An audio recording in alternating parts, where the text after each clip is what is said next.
C'est bel et bien, c'est une très bonne chose d'être dans sa présence pendant 2 semaines. Et ozo lembate, ozo kila, ozo sambela. Et nzambe wana apambola yo. Amen. Alléluia. La Bible nous dit l'obéissance vaut mieux que les sacrifices. Mais yo ozo obéir en même temps, ozo se sacrifier. Et le Dieu des récompenses a récompensé au centime. Zambo apangusaka pinzoli apanguso pinzoli.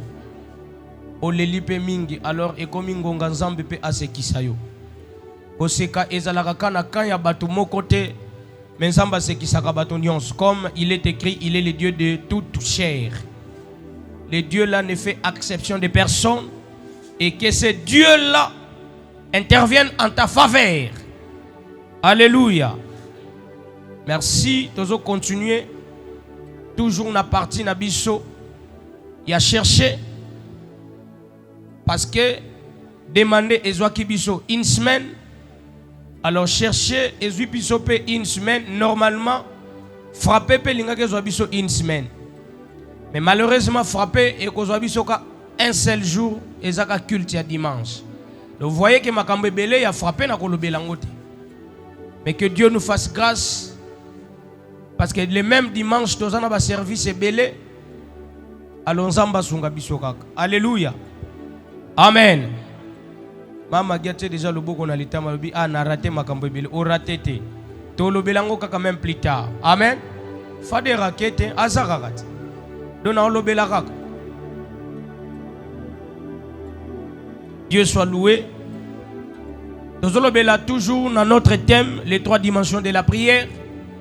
Alors, on a largement discuté, on a bel et bien parlé pendant toutes nos 2 semaines. Et le lot est jeudi, dernier jour, on a besoin de la paix à enseigner pendant la semaine et il nous reste qu'un seul jour, le dimanche. Alors, le Seigneur nous a recommandé que de parler encore sur la partie chercher. Car c'est parmi la partie dominante ya vie ya bana nzambe. Makambo ebele ya bana nzambe ezoko avancer te. Pourquoi? Parce que diagnostic ezate. Chercher na monde spirituel, ton na monde physique ezaloko la diagnostic. Médecin mon côté na mokili ata aza le plus grand médecin au monde. Jamais ko salelo prescription. Ce qui va diagnostiquer yote, ce qui résultat ya examen zate. Akoki ko estimer na ye eloko, mais plus à cause de la posa ya précision, il y a ba résultat ya ba examen. Alors dans le monde spirituel, diagnostic to examen spirituel et le kakana parti à chercher. Ce qui parti à chercher et peut sur solution. Au traiter toutes sortes de problèmes et en vie na yo. Amen. Mais batebele ba négligea kango, batebele ba négligea ka parti à chercher, bango balingi ka nzamba salela ngai. Nzambe salela ngai, nzambe nazana posa na mona loboko na yo, nzambe sunga ngai, alors que ce qui nzamba zo sungote, ça peut être dû à quelque chose. Et c'est quelque chose là, c'est ce que l'homme doit pouvoir chercher. À tout prix ayeba, qu'est-ce qui ne va pas? Osa bloqué, tu pries. Réponse exacte. Moutoua sola ko salanin. Fona lukanale na yeba nanu. Qu'est-ce qui est à la base? Il y a ma réponse et yate. Alléluia. Amen. Qu'est-ce qui est à la base? Dans le monde spirituel, chercher est très important. Nazolo bango nazoko insister chaque fois bana nzambe belé baza bloqué et bazo linga koyeba te qu'est-ce qui est à la base ya blocage wana. Bana nzambe belé bazo ko avancer te, il n'y a pas d'amélioration, il n'y a pas de transformation, il n'y a pas de changement. Alors il est écrit mon côté aye panzamba zonga lolenga yaki. Mais yo depo bando ya pembe na nzambe ti lelo zo zonga kana pauvreté na yo. Ti lelo zo zonga kana malédiction na yo. Ti lelo zo zonga kana sécheresse na yo. Si les lozozonga kana ba échec na yo, mais pourquoi la parole de Dieu ezoko se conformer pas na yo te? Il faut vouloir savoir chercher que ce qui est à la base. Alléluia. Alléluia. C'est très important qu'on néglige à kate. Qu'on néglige à face ou anate. Oh non, Yesu a foutu la bison nyongo na Golgotha. Il n'y a pas de problème. Dieu a dit tout est accompli. Oui, c'est bien bon. Mais si tout est accompli et ça bien, pourquoi nous mourrons? Pourquoi nous mourrons? Donc il y a certaines choses, il faut vouloir entrer en détail. Oyeba, non. Pour nani nga bana nangai, soki ka ba komi na tel, faut kufa. Pourquoi? Je peux vous donner un exemple. Nakobetolo histoire moko. Ezana ndeko moko aux États-Unis. Mutazana na États-Unis hein. Na bulungu te. Na mbanda kapete. Ona Congo central kuna te. Ona Bayombe kuna pete. Na Manianga pete. Na Mbujima ite aux États-Unis. Et puis, deuxième chose, il est pasteur. Donc, en réalité, ce qu'on a dans le monde physique, selon les humains, selon les Africains. Alors que ce n'est pas ça. Na boite que poto ezalaka na ba opportunité oyo biso en Afrique ezati. Il y a certaines opportunités na poto a ezalaka te. Mais cela ne signifie toujours pas seulement que mutusoka ke poto automatiquement bongi. Même na poto batu ba souffra kabazali. Yo moko tali vomena vanda na kini na biso kena vandao. Mais tellement que mesana ke na tour fait la kangi photo tie. Moi image tellement que ba téléphone na bango ya bien za biso awaka ba hiho. Téléphone e kanga photo mutozana tentir normal le bimission lokola ozana mapala pala. Pourquoi? Parce que le téléphone y a trop chine. Mais qualité ya po téléphone na poto ezandenge mususu. Et quand kanga photo zomona au téléphone. Pourquoi chez eux là-bas pirate est kotakate. Même eza loko moins cher mais eza ya original. Yango moni baninga na biso e ba koma ka soke uti eloko uti Europe. Soka zo teke eloko biso keba odora. Alléluia. Yemo kwa soko mitele déjà commentaire oyo eza dora. Eza chini te mais eza dora. Aux États-Unis, bakoma chaque fois, ce qui moi suis à zemi. Après 3 mois, zemi wana fwe bima. Zemi wana bima après 3 mois. Mais pasteur, premier zemi, 3 mois zemi bimi. Deuxième zemi, 3 mois zemi bimi. Troisième zemi, 3 mois zemi bimi. Moi incompréhension comme au quota. Nakata famille. Pasteur père moko comme indexé moi si musapi. Peut-être yoza porter malheur. Nakata ndako. Comment depuis to balana na yo zemi ekotaka. Mais après 3 mois zemi fwe bimakaka. A koti ba prière. Aluka ayeba. Qu'est-ce qui ne va pas? Est-ce que na pesa ki mbongo libala bien te? Est-ce que ça n'a moko na tikala ki nango na libala? Est-ce que tambo limoko eza bien te? Un homme de Dieu, mais alors je veux savoir qu'est-ce qui est à la base. Il y a histoire répétitive. Moi c'est joaka zemi mais après et puis précision après 3 mois. Zemi longwaka après 3 mois. Pasteur alobi non, fona lukana côté en profondeur. Na yeba qu'est-ce qui ne va pas? Peut-être eza ne lokomoko to sala eza bien te. Je voudrais absolument savoir, avoir la précision. Placini tozo bébis. Et le Seigneur commence à lui révéler. Ayabisi azongise ne bandeli. Lorsque babala naki, mutapesa ki est dot, mbongwa dot, grand frère naïe. Yo mesana osala programme libala pona ba faire part. Yo lingyo bala o comment tindela batu ba faire part. Faites attention. Nzamba la kisi yake mbongo dot nana pesa ki yo grand frère na yo. Alors que son grand frère c'est un occultiste, il y a haut niveau. De très haut niveau. Tellement que grand frère mutapesa qui est dot. Il y a sombine biloko nyonso mais dot mutapesa qui est grand frère. Ah petit frère ozobala. Ozabe pasteur na monelo ko kopesa te bon dot nga mutu na kopesa grand frère. Yo soko yokika mutu asombelwe lamba feti. O comme okeni ndikamini lokola soma kusoma nkewa. Ono grand frère alobaki voile ye mutako tindelanga voile. Ono chaussure kutu na kolata grand frère toboite.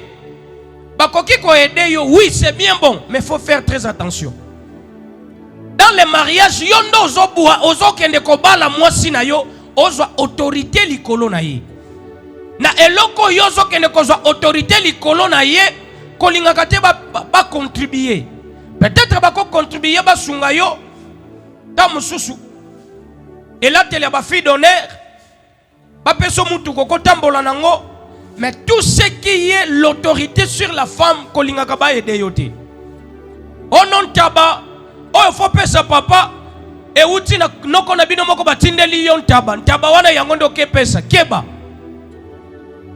Il faut être prudent. Nzamba rappelé que d'autres grands frères no mutapesa ki. Tant que yende mutapesa ki yo d'autres. Sur le plan spirituel, il a l'autorité sur ta femme. Alors grand frère wana atia miroir na chambre. Atala kavina bango parce que a contrôler bango. Qu'est-ce qui fait que moi si oza fatigué bino mi balena moi si bota TV to bo uti église to na kopesa exemple ba papa na biso na mboka bato bavanda na mboka bokendaki air moko na madame na bilanga bozongi pe air moko momo na papa alongoli mwa ba matakobra na ye na mboka to benga ngo bata matakobra awa ba sapato bato moto mingi batambolaka ba balata même ba mama wenze balata ngo soki potopoto babutu wana na mboka to benga ngo matakobra papa mona longoli matakobra ne azui chaise longue alali atie mama kolone avandi omona pa bando nimba mais mama ba uti bilanga abando pelisa moto alamba malor ke bakendaki air moko na papa bazongi pe air moko. Qu'est-ce qui fait ça que maman a obéir alors qu'elle a fatigué? C'est l'autorité de la dot. L'homme a le pouvoir de la femme lorsque a doté moi si. Mais ma wepana yo mobali a doté yo te okome pe ko benganga ono funa obéir te yo. Obéir na nini? O mobali nanga. Okomi pe ko benge fiancé. O fiancé na tala la kinwa série. O fiancé nanga apesi nini? Yo fiancé botele makana bakwen. Benga yako toke ambrière nanga. Benga tabongo. Ça c'est mon ambrière. Potozoko sambriane. Mais yo comment on c'est mon fiancé. Oh ya wapi? Nzamba yebisi ke grand frère na yonde mutaza à la base. Nzoka grand frère alandelaka. Lorsque moi si azuizemi, si amonique mikolo moi si azuizemi. Ako calculer qu'après 3 mois tango ko yako tala bango na ndako. Ako kende mbala moko pa mwasi. Madame nabiso mwasi nabiso alibala ayambie. Yangona faut faire très attention mwasi nabiso azalakati. Oh mobali na biso okabi mobali. Mobali na biso azalakate. Mwasi na biso alibala azalakate. Soit mwasi nanga to mobali nanga. Ndeko nazolo ba oh madame. Yo benga mwasi nanga madame ndengeni. Oh madame nanga. Yo. Faut faire très attention. Très attention. Soka ye kotala bango. Mutu aliboso kolika ayamba mwasi ya petit frère na ye. Oh madame nabiso safatango ko yambeka kanzoka yibi ezem. Soki ka grand frère ake après 2 jours zemebimi. Nzamba ebisie ok. Polonge loko wana. Tango mwasi no kozwa sous zemi. Le jour grand frère na bino ko yana ndako. Soka linga yamba mwasi na yo yokota na katikati yonde yamba grand frère. Oko constater quelque chose. Zemi 4e zemi koti. 3 mois pile. Donc mobali est commis tango est commis 2 mois et quelques jours mobali a commis comme landela. Que mikolo yo grand frère alingaya. Asilisika musala mbangu na ndaku po yebike on ne sait jamais grand frère era koya. Enzamba la kate 3e mois katango ezokoka bayoki kanga grand frère lobi oyo aye ici madame kota na cuisine moi si akoti na cuisine salaka lokolo zolambo grand frère azokota kaka kokota wapi mon épouse ça wapi mon épouse oh petit frère nazo yakaka verie yazo luka kaka mon épouse. Bon moi si pe na cadre ya Sony grand frère ya mobali na ye aluka bima kaka tango azo luka bima mobali grand frère linga yamba ye mobali mbana koti na kati te grand frère oyo aza mwasi nango ko yambete yamba ndenga grand frère atomboki okosala boye po nini yoko sala boye po na nini aza mwasi na biso est-ce que zaka mwasi na yo petit frère lobité grand frère na boyite aza mwasi na biso mais aza madame nanga ko yambete oko yambete grand frère atomboka bima na kanda kangi porte boum abimi kokenda zokene grand frère 2 semaines après akufi. Donc grand frère bandaki ko vivre na makila zozo panani. Faire très attention. Lorsqu'une situation est répétitive, cherche la face de Dieu. Pourquoi cette situation ne me quitte pas, ça persiste? Une pauvreté persistante cherche. Cette pauvreté vient d'où?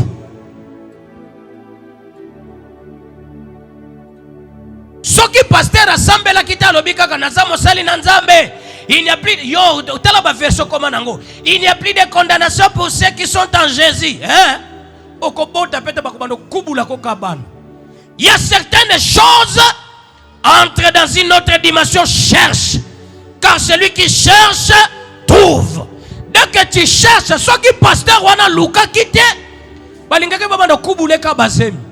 Ba kubule ka bazemi type au moins appelle suka suka baboyani. Et puis ba pasteur wana bango nde bayebisaka basi ono oza mwasi ya fina ngati oza mwasi ya ministère te. Nana ngoye biso mwasi ya ministère zala. Taba passer kote ba bombela ka kindumba na bango. Passer soka linga couvrir kindumba ono oya za mwasi nanga me aza mwasi ya ministère te. Oh. Nana ngoye biso mwasi ya ministère zala. Wana alinga couvrir kindumba na ye. Eloba nango frère Patrice Mutaloba. Pasteur azalaka na protocole ne amazo bisa protocole c'est mukolo mwasi nanga ko kufa yonde na kobala obongo soki yondo kufi afa wana serpe amen papa et pour mon attend ko ba bisa amen papa kompe ko tiela ma passer jour o mona ba comme ça lepe yo mukolo ko kufa ngani na ko remplacer yo. Alléluia. Lorsque les choses persistent, malgré la dimension de la prière, qu'est-ce qu'un enfant de Dieu fait? Il quitte la dimension de demander qu'on s'en sous-souté. Cherche d'abord à savoir, papa, nalingina yeba. Pourquoi nga neshuwa kakaka? Nalingina yeba. Pourquoi nga nakata na kakaka? Nalingina yeba. Pourquoi nga ba opportunité na ratakango kaka? Nalingina yeba. Pourquoi même na komi liboso ya makambo esima? Momona ke loko moko ko bima et perturbé. Pourquoi que loko wana fait bien? Pourquoi? Moi je vais vous dire, je vais vous donner mon propre exemple. Vous savez na musala na biso et comme à un certain moment ba concours et salemaka. Ba concours na kata ka ba benga ngo challenge. Challenge pour bazolo ka ba bimisa le meilleur chef, le meilleur coordonnateur. Peut-être bakolo bake, peut-être na pese exemple mikolo yo nani ateki mingi. Yone équipe no bapesi bino trophée. Bakolo bake banani baza makasi na sécurité. Soki bino bobimi ba premier bapesi bino trophée. Maintenant écoute. Écoute. Oyo c'est moi-même. Moi. Et ça exemple yanga.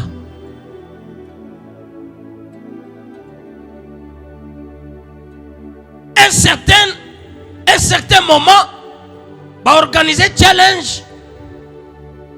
Moutabimi meilleur ami nanga. Meilleur camarade nanga na bimi na 3e position. Ba pesi trophée meilleur. Mais na ba catégorie hein, abimi premier nga na bimi 3e. On fournit des efforts, Nga na eko dépasser. Na komi likolo. Nazo zelake à la prochaine réunion, va proclamer nga Benjamin champion. Yonde meilleur va pesa nga trophée. Mais tellement que le Seigneur ne veut pas. Toke réunion. Tozo zela va proclamer nga champion. Cette fois-là on change le système. On note qu'on peut ça sous trophée pas ba oyo ba sali ba performance à l'icolote. Tozui ba oyo ya moyen. Pour tout encourager bango ba comme appelle le ba meilleur. Pourquoi? Parce que kominga na tour nanga. Mais ceux qui na tour ba to mususu on les proclame les champions. Mais na tour nanga kaka ba lobe on tozo ba to c'est pourquoi? C'est parce qu'on ne veut pas seulement que je sois au-dessus.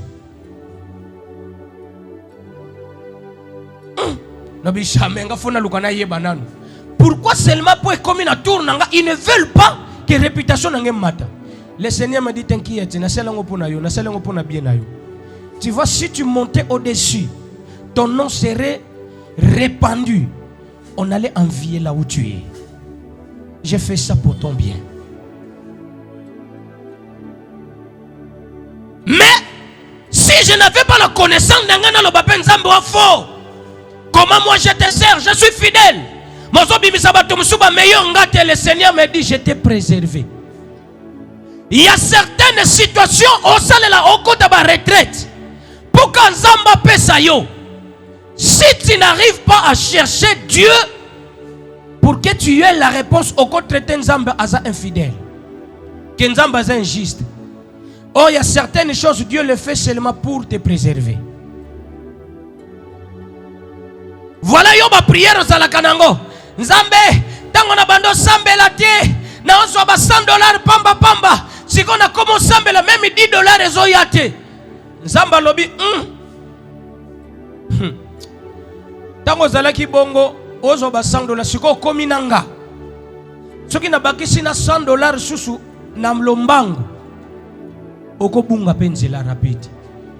Alors qu'est-ce qu'on fait? Nzamba tindi ke liona nous onction à bloquer finance.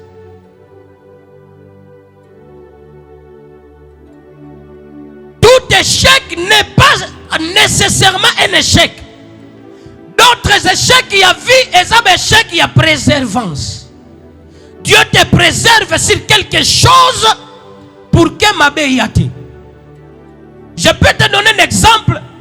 Dieu préserve même ses élus. Oh non, Nzambe ndenge nini ngo mosali na yo akufi jeune. Akufi jeune musali silite Nzamba koloba ke mwana na ngai oyo aza fidèle. Amoni déjà que na 2026 ako bunga nzela. Alors pour bunga nzela te Nzamba zuye na 2025. Boleli Nzambe aza mosali na yo batu musupe bakolo baseka zalaki mosali Nzamba solo te. Oh que Nzamba beti calcul parce que Dieu l'a fait même pas Enoch. Dieu l'a fait. Enoch était le seul juste sur terre. Mais Dieu voyait que ceux qui n'a tiki juste oyo. La lire où vont les choses qui des fois zoya. Ceux qui n'a tiki Enoch risque peut pas louker des fois. Baya bisa que papa mbongo yango na beto na sima. Mais ça m'a dit que faut la préserver. Dieu l'enlève. Plusieurs malheurs qui nous arrivent. Ce n'est pas absolument pour nous détruire, mais pour nous fortifier et pour nous préserver du mal. Voilà pourquoi la Bible nous dit, la prière à notre Père qui est aux cieux, Il y a une partie que Dieu dit, préserve-nous du malin. Chaque fois même moi dans Zambo lingo sambela, il faut aussi cette partie zangakate. Dieu même si tu me lèves me préserve ma richesse. Nzambe même na bali batela libala nangai. Mabena yo sala kasoko ozoluka libala. Yo suka kanzambe tindelanga mobali nanga vi. Nzambe na lembi pe, na lembi ki seliba ki ekomba, na lembi ki ekomba, na lembi. Tu te limites là. Oh! Un enfant de Dieu dit, Dieu, si tu me fais grâce na bali, préserve mon mariage.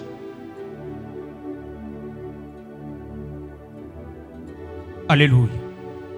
Alléluia. Amen. Amen. Alors, quel est l'objectif de chercher? Objectif. C'est quoi l'objectif?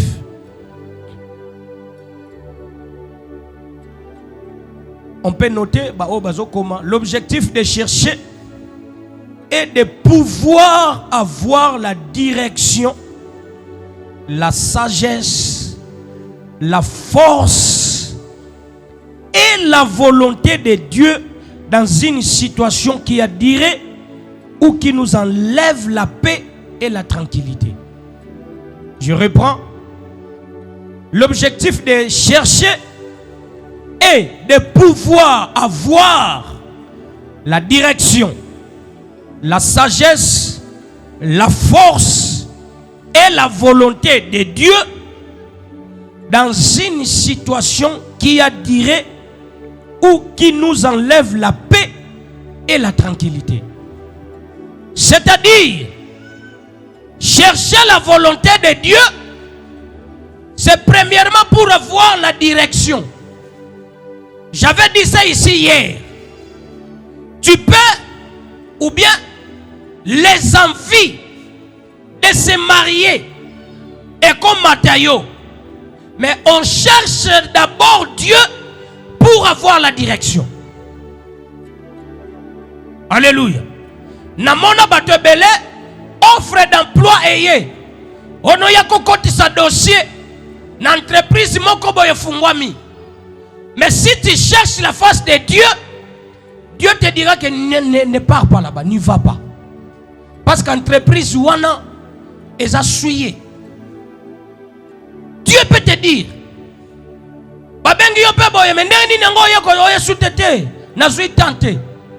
pourquoi Dieu te guide? Les messieurs sont mais pas les guides. Dieu c'est le premier guide Yamutu. Cherche la guidance de Dieu. Que Dieu te guide.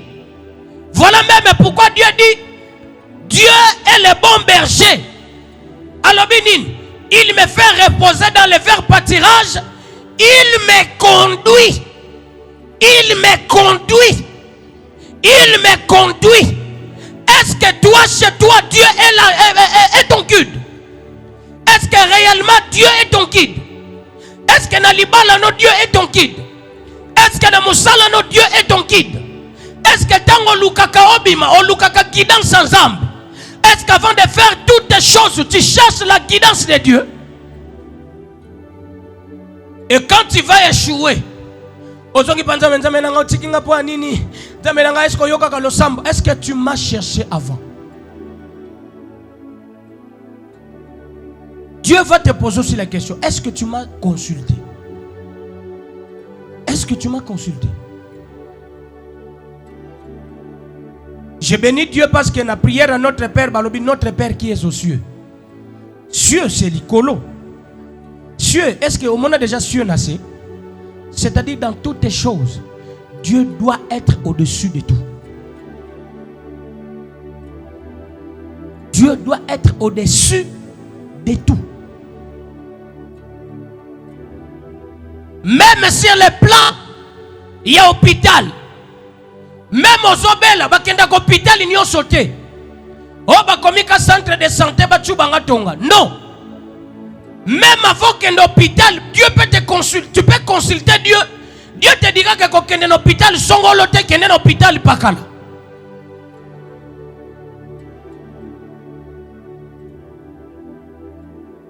Alléluia. Alléluia. Nous, on a vécu ça. Souvent, la plupart des fois, Madère a botaka na Saint-Joseph. Mais il est arrivé un moment, à Zuizemi Moussous, à Bandi Pesepen, qui l'on est surtout na Saint-Joseph. Poum! La nuit, le Seigneur le dit, n'ose pas coucher ici. Tellement que le monde à ténèbres, baby, déjà au botaka awa, ils viendront te chercher un accouchement. Cette fois-ci, change. Et mon toi, il y a l'hôpital, seulement toi et ton mari, le Seigneur nous quitte. Au lieu de Saint-Joseph, on quitte Saint-Joseph HJ. On informe les autres que moi c'est aboti. Et tu y es bien. Bobombele qui besoin information pour ani. Pourquoi on a voulu toujours que Dieu soit notre guide? Tout ce que tu veux faire dans la vie, que Dieu soit ton guide. Même au lingo voyager, quand on s'est fait opportunité, nous sommes pour tout bien. On voyager. Mais est-ce que c'est la volonté de Dieu? Est-ce que c'est la volonté de Dieu? Qu'on rate visa, et ça que l'on ça peut aussi être la volonté de Dieu que Dieu ne veut pas, Dieu ne permet pas.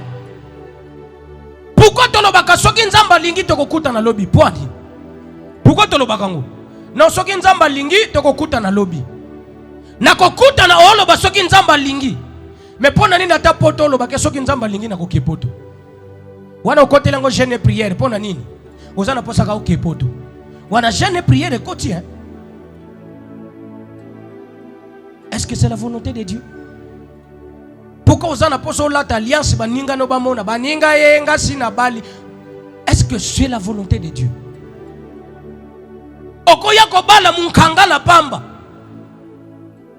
Est-ce que c'est la volonté de Dieu? Plusieurs personnes à force seulement à prouver ma copine na bango kabali akebala mutabakisi. Pourquoi seulement parce que baninga ne bamona kaka ye abali? Mais est-ce que c'est un mariage de la volonté de Dieu? Et comment va tu mususu ba omono oseka metango kokota na chambre yo moko koma muta plaire Jacques o koma muta sevadila oyebi sevadila oseka ozolela sevadila. Pourquoi? Parce que tu as fait quelque chose sans la volonté de Dieu.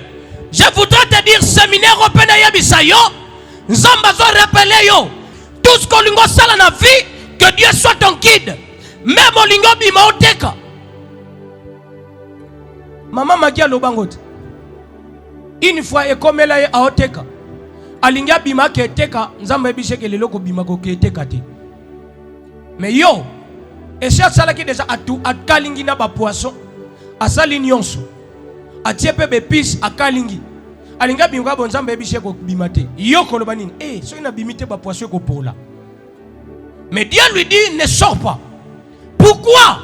Nzamba yebise ne sort pas parce que place aux autres kababo ke liombasu. Mais yo mon yangote, yo le bakaso na bimite wana po bandi. Nzambe na ngai ata message moko, ata na message amabe, yo lobi, oh Dieu surtout boko loba, eza a renversé. Nani yango yebisi yo? Il y a certaines choses qui ne sont pas renversées, même tu jeûnes, même tu pries. Si tu es ignorant, la chose va t'atteindre. Pourquoi? J'avais enseigné ça hier. L'ignorance tue. Lelo même dans le monde, il y a normal à koluka bandaku, même ko somba ba parcelle. Ba conseiller ka batu soko lingo luka ko somba terrain. Somba na période mbula. Webi pona nini? Poye ba venu wana ezalaka ndenge nini lopango wana ezalaka ndenge nini? Batu ebele ba somba lopango. Nzoka na période mbula lopango wana koma kaliziba. Yo sombiango nelanga obandi pe kotonga. Otongi pe fondation no otiango na période elanga. Nzoka kuna potonga fondation. Fondation no fois la 1,50 m. Fondation kaka. Mais yo sombi lopango wana po mami kiango ko somba lopango na kini eza facilité. Nzoka, osombi liziba. Mbule konoka kaka boye, naba congélateur comme te paloko la boîte. Oluka osada mana TV. Keba. Pourquoi? Parce que tu étais ignorant. Je voudrais dire à quelqu'un, chercher Dieu aussi, c'est une bonne chose. Il faut Zamba comme guide na yo. Tant que tu pries, cherche Dieu à tout prix. Yo le koso lingi kolia partout. Même kolia, ok la moutou. Dieu aussi peut te dire ne mange pas. Dieu peut te dire ne mange pas. Yo sukota la koto kangama. Oh non Zamba lobby, vous buverez même les breuvages, ça va rien vous faire. Ngé. Tu manges sans consulter Dieu poison et zuyo. Oh non ya samosali nanza menengi ni poison et zuyo. Est-ce que tu avais consulté Dieu? Si tu avais consulté Dieu, Dieu pouvait te dire que poison wana ezamabe makasi, ne mange pas. Ne mange pas. Ne mange pas.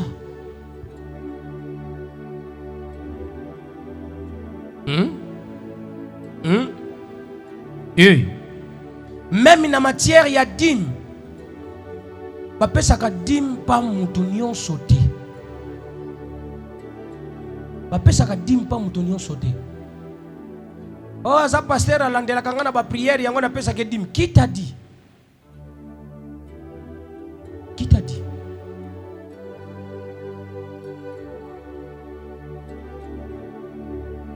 Est-ce que je parle à quelqu'un? Je parle à quelqu'un? On cherche l'Éternel pour avoir la sagesse. Ba dossier msupa pacheko yela yo. Yo moko tali dossier yelio ekodo poso midi mbika. Mais si tu cherches la face de Dieu, Dieu va te dire, t'inquiète, je suis avec toi.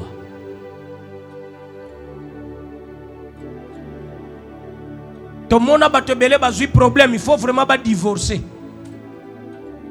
Il faut vraiment pas divorcer. Mais la personne cherche la sagesse de Dieu.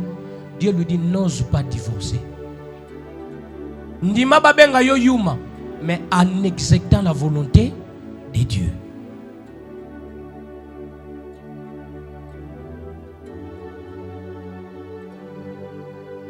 Accepte qu'on te traite de tous les mots. Pas traiter yon na ba kombo nyonso, mais en exerçant la sagesse ou la volonté de Dieu.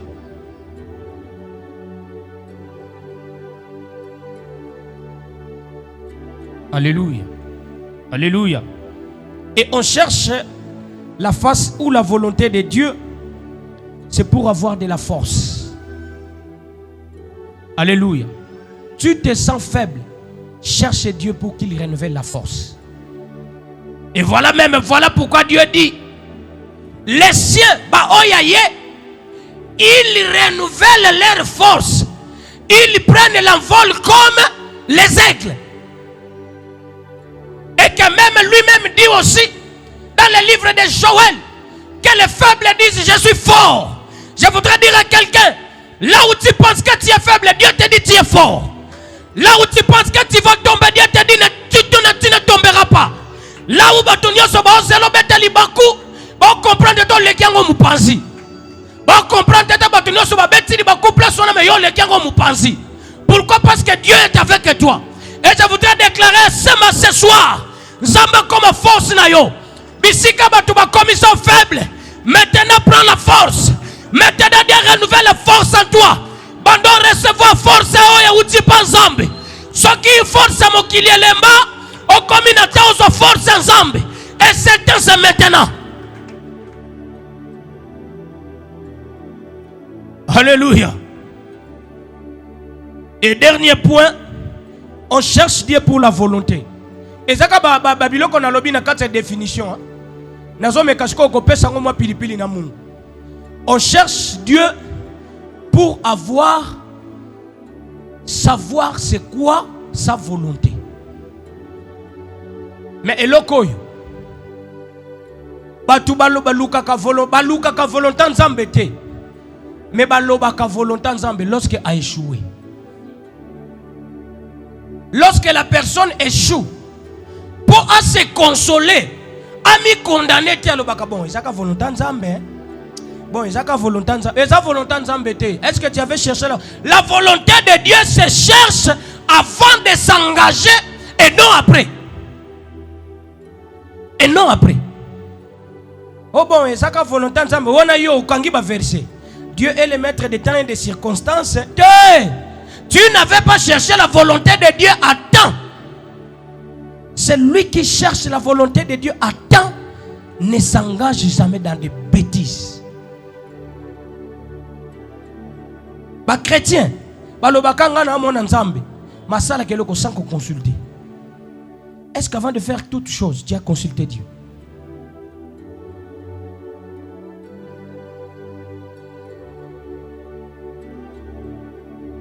Est-ce que tu as consulté Dieu? Il faut toujours chercher la volonté de Dieu. Dans le travail, cherche la volonté de Dieu. Dans les affaires, cherche la volonté de Dieu. Dans les mariages, cherche la volonté de Dieu. Même les pasteurs dans le monde ministériel, on cherche la volonté de Dieu. Dieu te dit va implanter Nangaba. Yo lobi ngaba eza kota ba pauvre. Ngana lingina bandotie ya na français. Na lingina zana posa na kene ko implanter na Gombe. Okokoma kana église à 2 personnes. Dieu te on applique la volonté de Dieu même dans le ministère. On a tellement que ngana mesana ko loba français sikoyo fona kende ka kote bato balobaka français. Dieu te dit ngana tino na français te. Kuna na luzumu.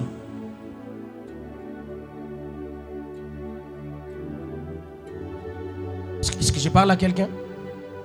Je parle à quelqu'un. Onongande na saliboye. Il faut qu'on a comme vendre dans ma campagne pour ça na zana ma campagne oko kuta na ba relation. Nana ngoye biso pour kuta na relation faut vendre na ma campagne.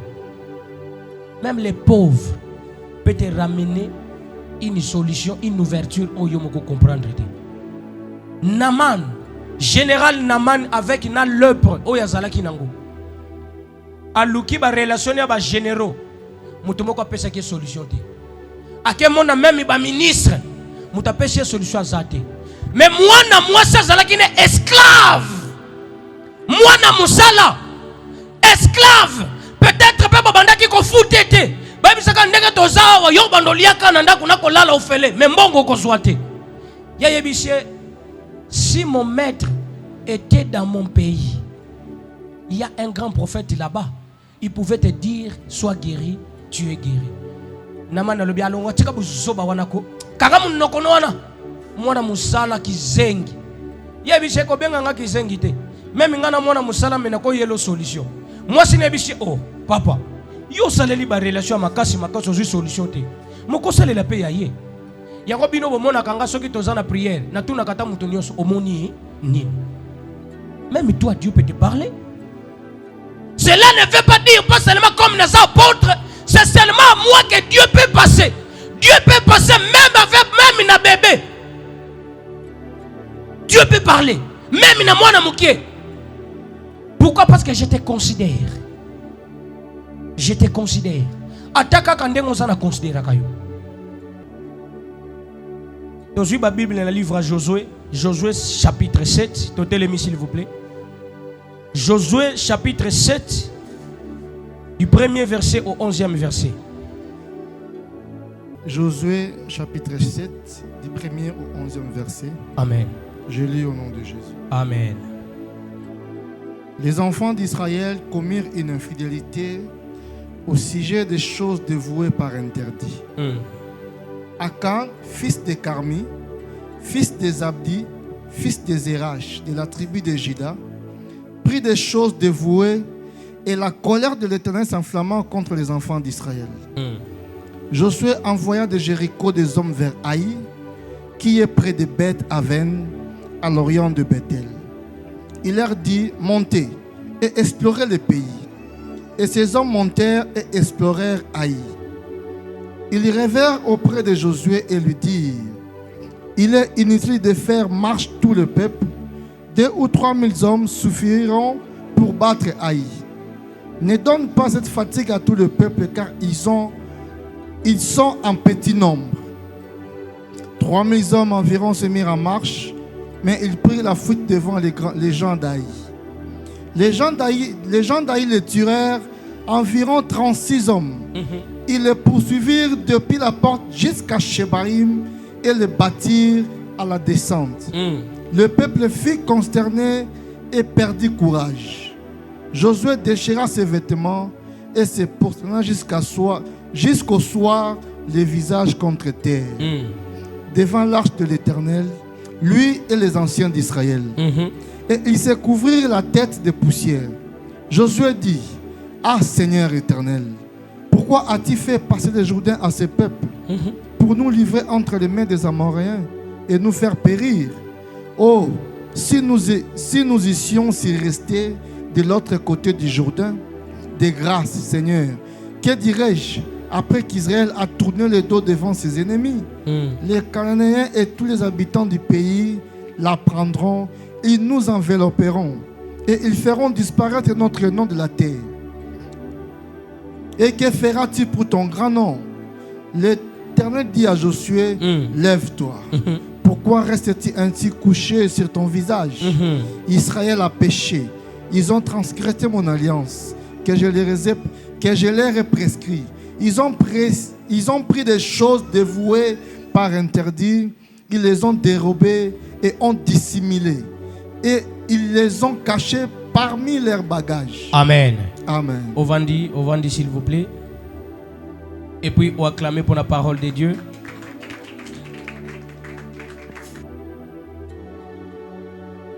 Alléluia. Et ça histoire il y a Josué. Tu sais bien qu'après la mort, il y a Moïse, c'est Josué qui avait pris la relève. Alléluia. Josué avait pris la relève, il y a Kokotissa, Bana Israël na Canaan. Mais maintenant, na principe oyo, Bana Israël bazalaki nango, pobaleka. Il faut toujours, poba comme na Canaan, faut baleka, de villages, de villes, hein? Bakati Sabamayi, Bibale. Maintenant, après avoir kokati sa Jourdain, nzela faut baleke la mboka moko eza liboso nango. Mboka ngo kombo nango Aï. Aï. Yo monaka o komishango Aï. Aï te. Aï. La ville de Aï. Maintenant, va comprendre que pays wana eza na moins résistance. Ba meki ko négocier ba lekisa bango pays wana balobi boleka te. Or, selon les principes, lorsque bana Israël ba oleka na pays, Nzamba pesa ki bango principe moko. Soki pays wana ba lekisi bino facilement botika bango. Mais soki ba résister bo barre bango nyonso to bozwa bozuna bango bokende. Alléluia. Maintenant, la ville de Haï avait barricadé balobi boko lekate. Awa boko lekate. Bon, Josué lobi tellement que bobo ito leka to appliquer méthode. Il y a force par force. Bon, atindi batu. Bokende na bo espionner ville wana eza ndenge nini? Batu ngo baza ndenge nini? Ba vivre ndenge nini? Est-ce que bazaba mbinga? Est-ce que bazaba chukuri? Tondenge nini? Batu pe bakei ba inspecter pays. Ba yeli Josué babisa Josué tika na yo. Tomi tungisa te. Mboka ngo ezotiela biso mutu makasi. Eza nango mukie ba pete. Kuto inutile to tinda batu ebele ata 2000 ou bien 3000 personnes. Donc barrer bango sans problème. Josué le dit bon ça va. Bokende kasi 3000. Bokebo barrer bango comme ça boyela biso suite. Hein? Bakomi na mboka wana babandaka bitumba boye. Bato mboka wana bato ba minimiser. Bamoni bango tina te. Bamoni bango baza mukie. Vila Haï e banyola ndambangu. Kamata ye kanga ye mukamate. Olia bana Israël babare bana babita ya Haï. Bango de bakoma bisa bango mukamate. Hein? Bana Israël babi makolo. Batela mukolo na yo. Tala. Et arrive kana vie ba situation mususu yebisa makolo batela mukolo na yo mwisi tout la mwisi ya sasa pakata mbangu ba dossier mususu pakata. Oh, Dieu lui-même l'a dit, fuyez l'impudicité. Fuir c'est quoi? Kokima no. Donc même nzamba yebe avalida kokima na ba dossier mususu koloba teke ngana yanke keba ngana maître keba ekpe mote ekpe bende keba yozo ka sekpe mote ekpe bende nzoka shokoma papier.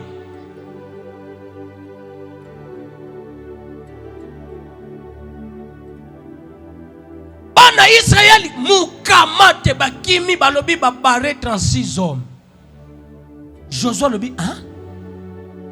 Bino boyela kinga sango bolobi ke peuple on ezana mukie ba pete. Babomi biso tiba bokimi et puis babomi biso. Josué kati bilamba afukami atieka mutuna se balobi du matin jusqu'au soir.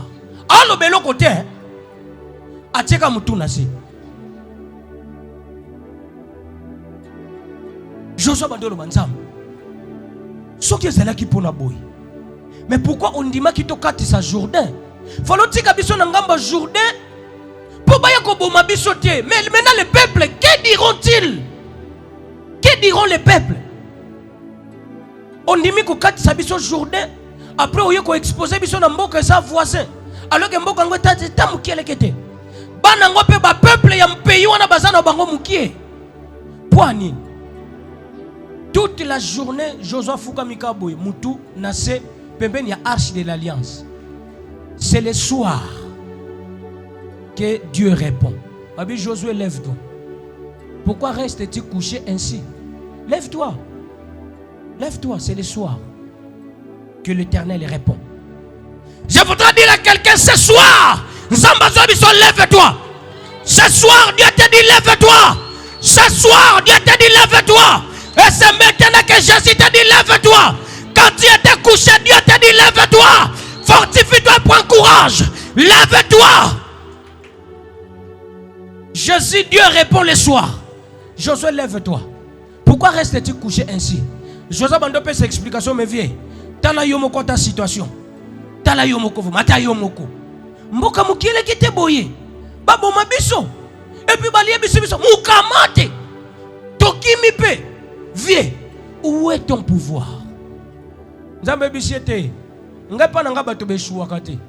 Si vous avez échoué parce que vous avez péché contre moi.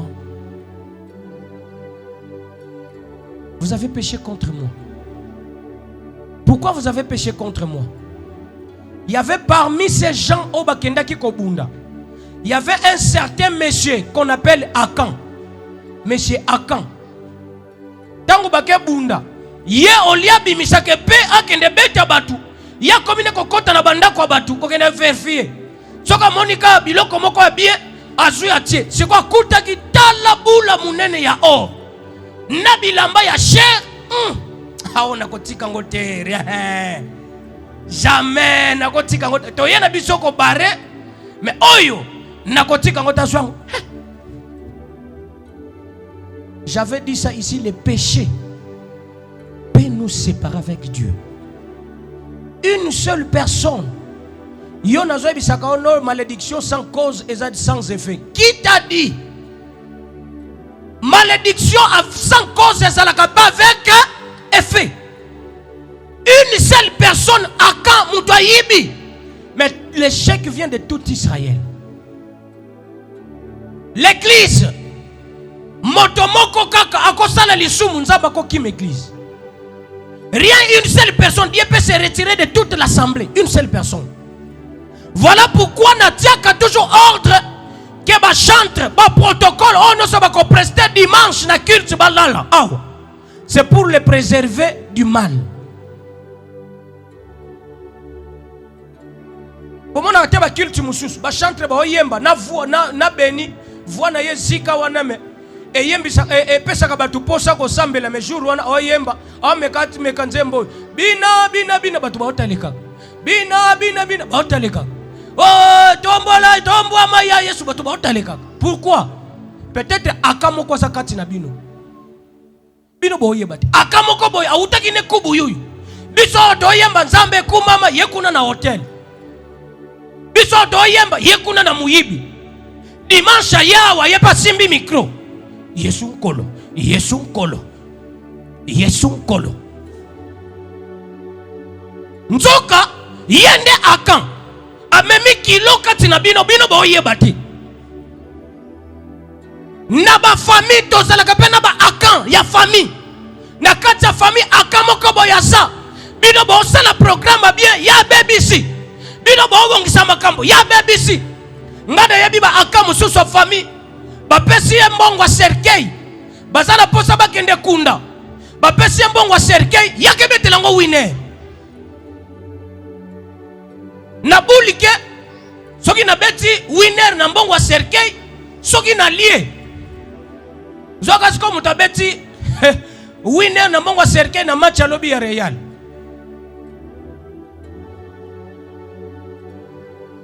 Ako gagner to ako zwati.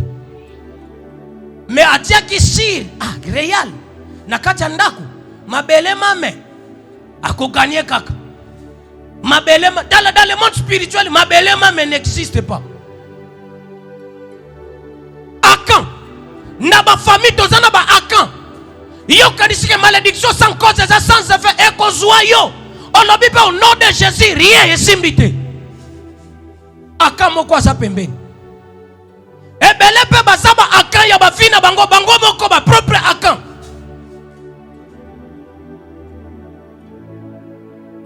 Alléluia. Nzamba bisi ete. Bobe bisi. Makamne bisi bino bosaleli yango te. Yango te. Tellement que bosaleli yango te yango na exposer bino. Josalo bibi to sali nini?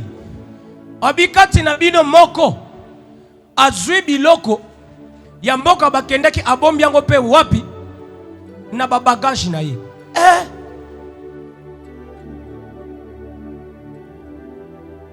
Soki Akan eza batoyo bato basalaka na baport ta muso asalaki na pantalon munene mbati wa mbote azwika ka dindi chango kana kati oka sika pantalon ka munene nzoka boru moko dindi wana ke bana bato balata ka ba jacket ya minene akozo pe boîte ya mili ka dindi sipe na kati ya jacket ke bana bato balata ka yawo bandeko na basuko to bayembela bato maboko bakoti yao. Na église pe tozalaka na bato maboko. Yo somona ka obeta maboko nzoka. Aza mutu azolo ba chikivanchikisha chikiduma nzoka bonto maboko akoti yao. Alléluia. Et l'autre fois moi j'avais dit ça na gangela ki fatu. Nebisenge. Ngana za pasteur. Moi sinanga. Bana nanga toke église. Yo tikali na ndako. Yo lingo koma Akan ya ndako nanga. Mukoloso ekozala ngana ke église na mwasi na bana yo tikali na ndako jour wana ndoko bima. Ovanda so na ndako nanga te. Peut-être kozala pe porte d'entrée ya malédiction moko na kata ndako nanga Akan. Lelo toko beta prière. Akan nyoso vina yo fakanga bisaka bima. Oyo nyoso za Akan ya vina yo fakanga bisaka bima.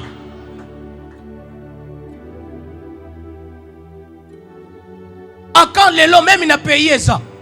Boyo kite na Uvira bakangi général moko apesa ka information même na mboka ba Akan baza na gouvernement Akan. L'autre fois tout le monde a qui vidéo bimat président de la République va changer téléphone vidéo ne bimi président solo ba est-ce que numéro pe bo pirata ngote nana bimi si vidéo wana ba mtu azalaki na kata cabinet non même na kata cabinet président de la République Akan ça Akan nana bimisi ba information ya présidence nana bimisi Akan ma copine Akan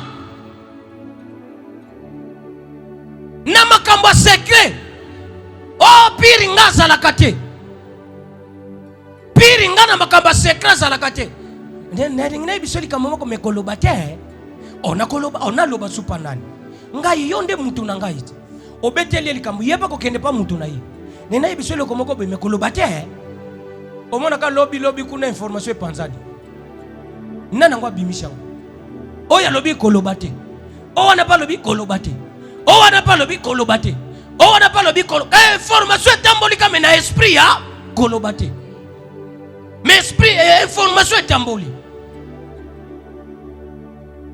Confiance à solo eza yomoko kana nzambe.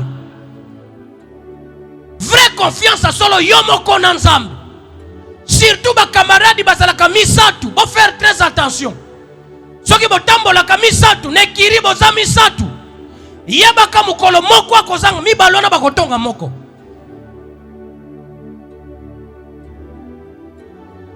Oh, ngana lingaka mingi yo me. Lumfwankenda yena mona kaza la kamolo lendo. Botongi lumfwankenda bo pambol bo paloliye. Jo lumfwankenda pe bakokutana na Mirei. Ba paloli Alpha. Yo kanisaka bino mi balekande bo palola ka lumfwankenda nzoka yo pe ba palola. Raison pour laquelle le véritable ami c'est Jésus. Voilà pourquoi Jésus, on l'appelle l'ami fidèle. C'est lui qui ne trahit jamais. Donnez confiance à Jésus. Jésus ne déçoit jamais. Donnez confiance à Dieu. Dieu ne déçoit jamais. Jésus, c'est lui l'ami fidèle. Jésus est là.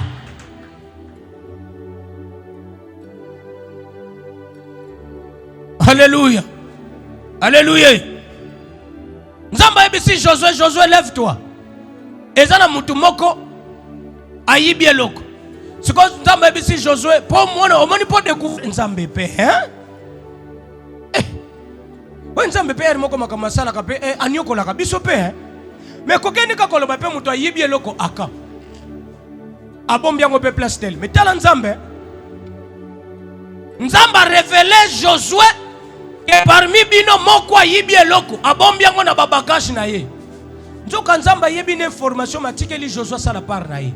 Mais après si ba directive, moni pour découvrir mutu wana. Benga ba mboka mobimba, benga bango par famille. Soko bengi no benga bango par clan. Après par clan par famille. Après par famille par ndaku. Après par ndaku par mwasi mobali bana. Après wana okoyeba nani yango azwa keloko. Yo mutokangama oh Dieu fait tout. Dieu ne fait pas tout. Dieu ne fait pas tout. L'homme a sa part. Dieu aussi a sa part. Nzambe pesanga libala. Oyebi olamba te bako bengano na libala. Nzambe mutokoye kokotelo cuisine. Okokutana na bana pe oh sala. Mama na bisale ki mama na bisana kolamba. Mama na bisale ki mama na bino na kolamba. Okokutana na sharabana wana. Yoso lukaka libala nzamba peso libala. Ko repasser bilamba mobalo yebite. Ko tandadra yambetu oyebite. Dieu a sa part, l'homme aussi a sa part. Dieu a mis l'onction à moi. Mais l'onction là ne va pas te prêcher, mais c'est moi qui vais te prêcher. Alors qu'est-ce que Dieu met? Il met l'onction à moi, mais il me dit Tangape, yekola. Soko kangabika na onction. Ozobo yako yekola kwa kote ya biso Luka. Azalaki mutumoko matata. Mwana mwasi wana Elise, mwana mwasi yote mako yokika Elise. Nzoka Elise mwana mobali. Dieu a sa part, l'homme aussi a sa part. Si tu ne fais pas ta part, tu n'auras rien.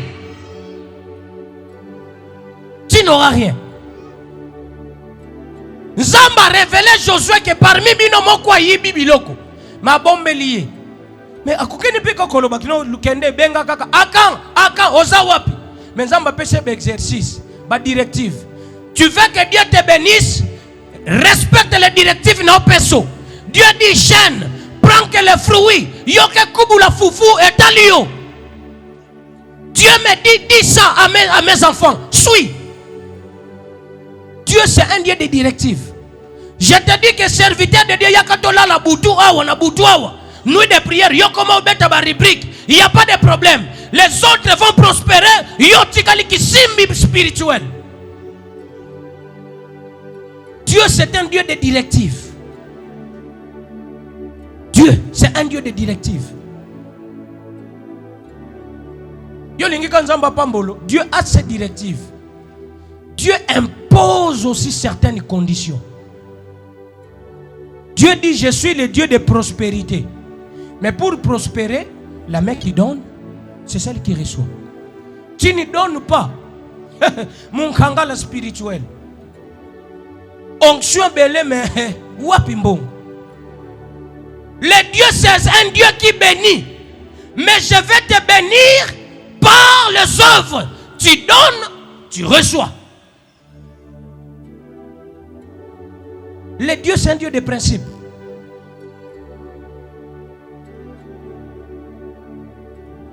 Vous savez pourquoi? Sozui, dans Lévitique, je pense bien.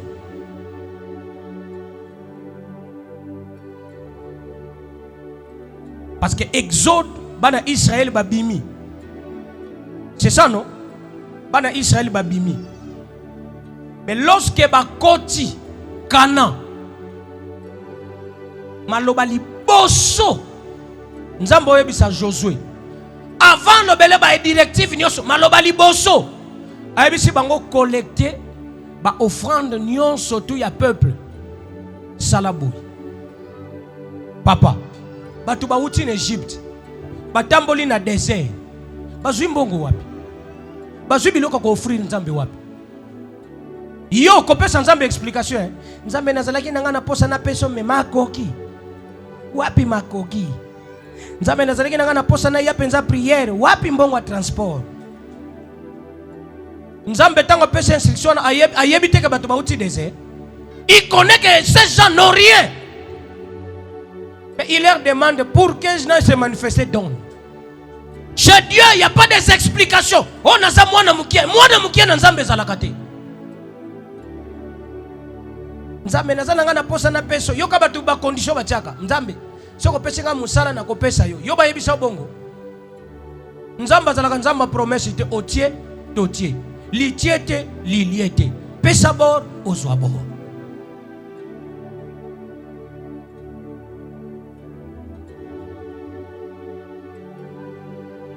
Alléluia. Alléluia. Josué a exécuté jusqu'à ce qu'il n'y ait pas Akan. Josué Bende a dit Akan. Au Salinine. Yebisanga vérité au Salinine.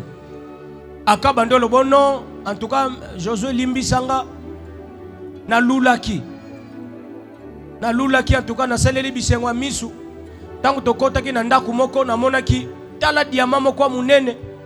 Alors namona ki na ba chaînette ya or, namona ki biloko ya grave, ba bracelet ya cher, ba manteau ya grave. En tout cas Josué limbisanga na zwa kiango. Zwa kiango puani. En tout cas limbisanga. Josué bise otiango wapi? Ono na tiango na kati ya tante nanga na timola ki libulu. Ta miyibi na mayele. Muyibi ya mayele. Yango balobi mutabata miyo. Alekio na maye. Donc yemo kwa yeba ki biloko na zui eko créer problème. Atimoli libulu adindisha ngo na kati afiniki. Josué lobi bon, soki to tindi bato na minito bakomona ngo, oui bakomona ngo, allez. Bokende na ndako Aka. Bakenda ndako Aka batimoli ka ndenge balobaki batimoli ka bo bateka mwa Kongo bo biloko ebimi. Josué yangoyo. Josué bisi Aka. Ah, papa. Donc à cause na yo olingi ka bozwi na yo vivre bien. 36 personnes bakufi hein. 36 personnes bakufi. Pona nini? Kaka pona bozwi na yo. Kaka ndenge yo bomi batu ba innocent. Yo mwasi na yo, bana na yo, bakoko na yo, tozo lapide bino pito tumba bino. Na kan tango bakendaki ko bunda mwasi na kendaki. Bana ne bakendaki. Nanda sali mabe. Mais nambana, na mwasi, na bakoko, bakufite. Malédiction, ça cause ça le effet. Tu fais le mal aux gens. Le mal va retourner soit à tes enfants, soit et pas ma petit-fils nayo. Voilà pourquoi même Dieu dit après sa punition ya batu jusqu'à la 4e génération. Jusqu'à la 4e génération, Nzamba paie sa punition. Maman podi, au salanga mabe, il n'y a pas de problème. Mais tant que Nzamba kosala koko ya kokololo na yo, asa la clinique lokolanga atindeli miyibi mais koko na bango nda banaki ko yiba yeba yibi na ba matériel nani yoso bakenango mais yo yibanga ka $100 mais koko lolo na yo ba yibi na ba matériel bako falsifier même mikanda bateki na lopango.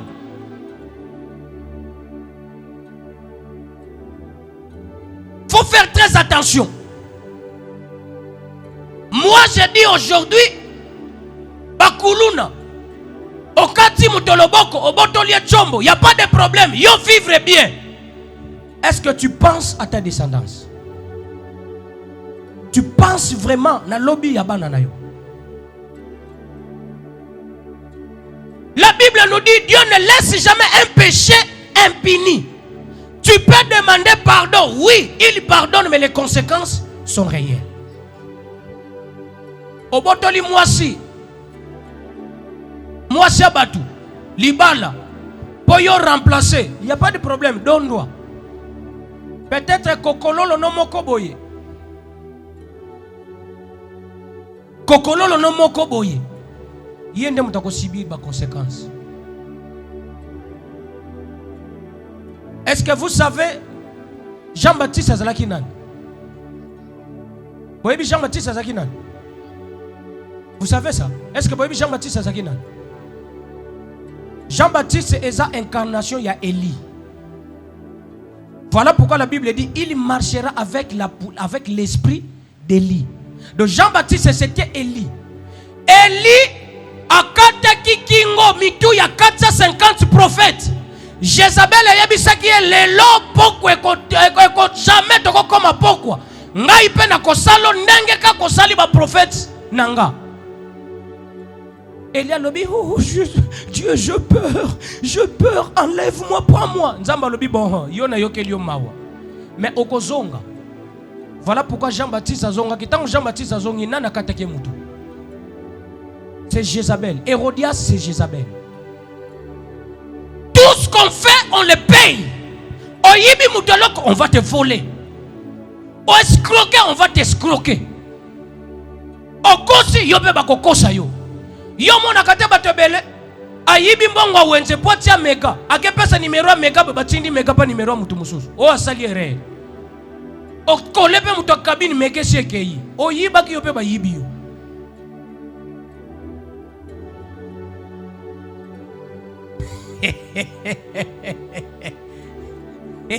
Ezui. La force de la réconciliation ezui. Alléluia. Yannick, oyibi mutu ono nazwa. Okoma kaboye mutu moto opesa mbongo bonzoka.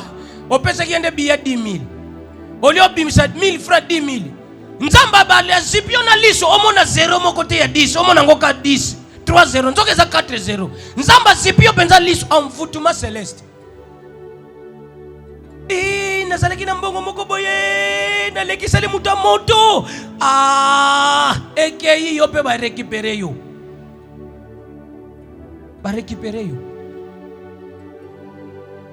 Dans le monde spirituel, il n'y a rien qui est pour rien. Cherchez Dieu. Dieu aussi peut te dire pas sozo yo kapo longola zemi moko boye. Mwana wana lingaki azala le sauveur du Congo. Yo longola zemi. Mwana wana kufa. Du fait que yo boma le sauveur, toi aussi on va te tuer.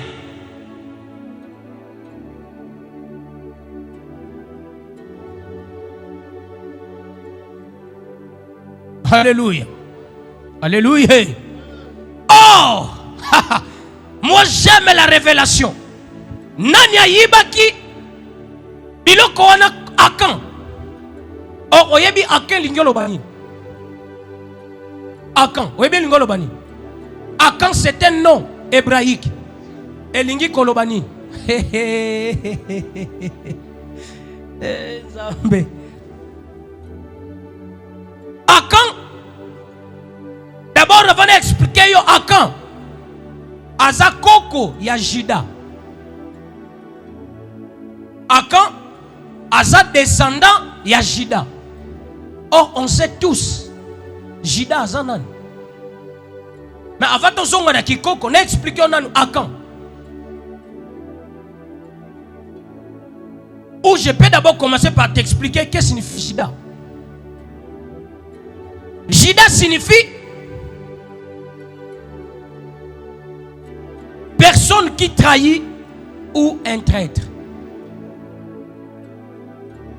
Judas. Elingi koloba personne qui trahit ou bien traître. Vous savez, dans la vie des gens, papa, au kabeli mutu, au sombeli mutuka, au baleli na moisi, mais c'est la même personne qui va te trahir. Pourquoi? Parce que dans son sang, il y a les liens de traître. Yo non mona teko au sombeli mutu masanga. La plupart bato ba melisa poison. Au mona yenda sembe asombeli bango masanga. Amelisi bango. Mabeti ka turu ake suba babatu wana ya sombeli masanga bateli poussière akufi na poison. Mais yondo mutobenga ki bango yaya. Boya kotoyo yaka to baye. Boya to baye mais ka bango nde bateli au poison. Pourquoi? Il a le sang des traîtres. Voilà pourquoi batumusu baloba bolamu zoba. Plusieurs personnes oso sala bolamu. Ce sont les mêmes personnes qui vont te trahir. Ah, ozolo ba fader. Mettons na kopesa mukongo. Yi taki zengi wana aventurier. Ngana ndimela ka ba passer ba jeune te. Yi kolanda te ndenga lobaka. Mais ici fader. Pourquoi? Il y a l'identité des traîtres. Na betela ka batuma solo wano. Oyebi combien de batuna sunga? Kana le namire mutu mususu aye penza fader na lingina sala examen nazana mbongo te oye na pesi yo mbongo ke futa tango kasali examen kimi na église. Pourquoi? Il ne pense même pas que examen sali à cause ya mbongo nanga. Pourquoi le sang des traîtres et autres bendaye abosani ke mbongo na pesa kiye peut-être na défi yango. Ya monika fader naza patron te. Ce qui na sunga ko parce que naza na motema ko sunga. Aider c'est le cœur. Ce n'est pas les avoirs.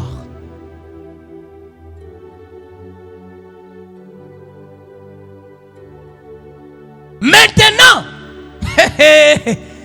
deuxième signification, il y a Judas. Bible zana ba révélation moko. Judas balobi petite ouverture. Ou bien petit trou pratiqué dans une porte, un mur, un plancher pour épier sans être vu. Oui, bien l'ingolo bani. Judas ezali dusu ya mukie. Oyo batiaka na porte, na mur, na fenêtre, na quoi que ce soit pour na kosala épier l'ingolo bani kodonke. Badonka kabatu na badouche Judas. Bato badonka kabatu na batoilette Judas. Bato ebele ba chambre na bango batobola ngo lidusu. Yoye bakate chambre nzoka lieza kana lidusu. Pilamosi kengidila. Le Judas. Ebele ba kengela kabatu. Yoke sukola nzoka zana mutu moko a krempa kana mir. Andi maneko soka mepo mono kaka.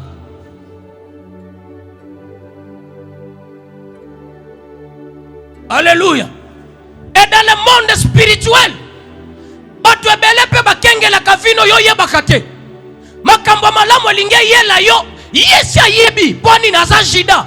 Rasa ko kengela batu. Et je voudrais dire à quelqu'un, je prophétise. Oyo nyoso kengela kavina yo. Nzamba tiata sete mokobo ya bolime tobole lisu. Oyo nyoso landela kavina yo. Atia ba caméra, ba miroir. Nzamba tobolango. Nzamba lelo akomisa t'aveugle. Comment yo makamba malamu elinge yela yo bango si basu information. Nani yango piswa ka information na pesa ka bango. Lelo prière ozo beta. Soki batiala yo ba caméra. Lelo ezo panzana. Webezana batu mususu ba bengi yo kana téléphone. Bango si basu information pona nini? Judas zawana atia lidusu moko bona vino akengelo na ndenge nyonso. Yozo kanso kangi pe rido bio kangi na porte ozo lata bonzoka. kuno zano video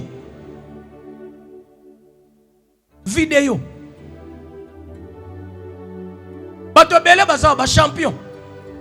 Si to biso meta to zali bana mikie ba mère ba nyoko mana ko soka na ba miroir na kata poche uniforme tambo la kapeta na miroir na poche uniforme monika mona mwasi afandi mabe otibu akeli yango na sai otala ka kaleso epie ko donke ko kengel yo moniko vandi bazo seka nzoka ba vimpi nyoso ba mona ngo na miroir.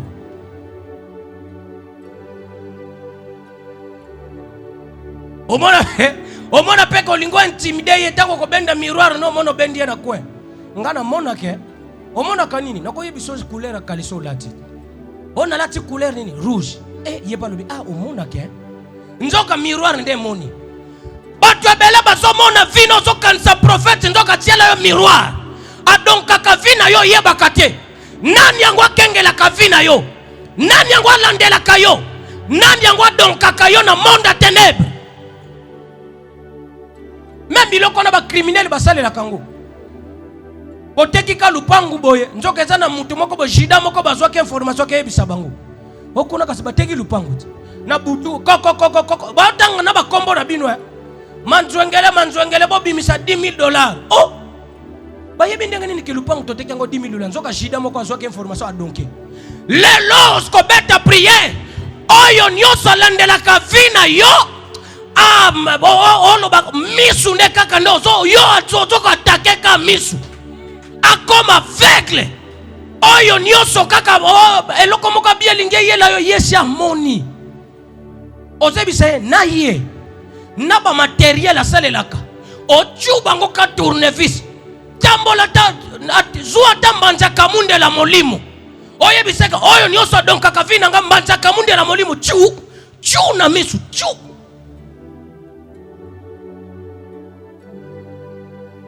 Alléluia. Na yebi ko ozwa déjà colère molimo. Ngana misu na misu ile ngana zimba cha kamundele tena zui kanif penza o Pierre bando tambola nango yango nene azana ngona zebuli yango na luketo ya molimo sikoyo. Oyo nyoso linga kala réconciliation matate. Batu bakoma ka pauvre lelo kanif ya misu chu.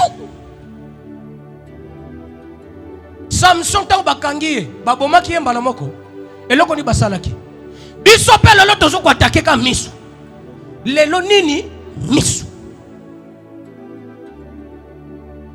caméra appareil ya photo o radar o antenne parabolique o satellite yango nyonso te ezalaka babenga kongo ezalaka na lingolo bani lisu no caméra ndenge sali bongo eza na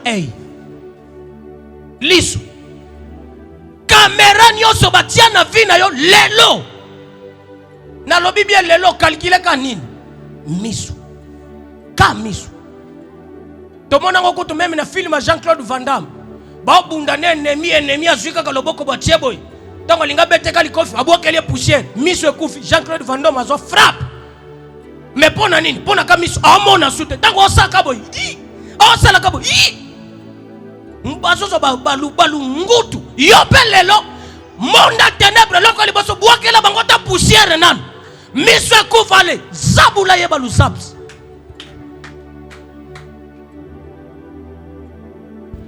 Alléluia. Nani yango kengela kavina yo? Nani yango kengela kango? Nani yango landela kavina yo?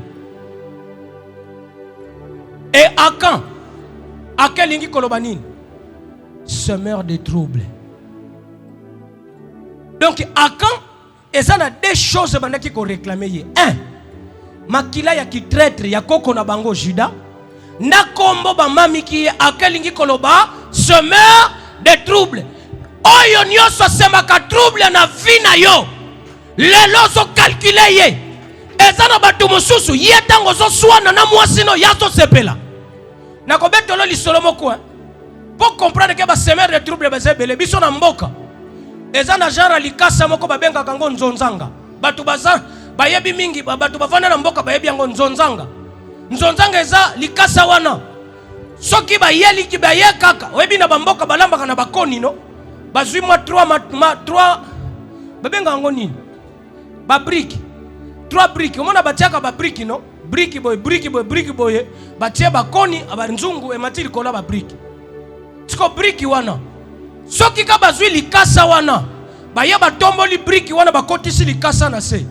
Semaine wana na ndako boko bando swana. Eloko bo swana la boyeba te. Nzonzanga. Likasa wana ememi ko swana. Bi comprime ko bunda. Mais nini ezo sala bongo kalikasa wana nzonzanga. Oyo nyoso tiaka trouble na famille na yo. Lelo zo ko attaquer ye. Lelo zo ko atsoki ko kufa akufa na ekaka. Nani ngwa linga trouble? Ayo zala kana trouble yazo sepela. Yo zo lela yazo beta maboko. Yo zo souffrir yazo sepela. Nzonzanga nyoso ba yakindoki batiana yo. Ah.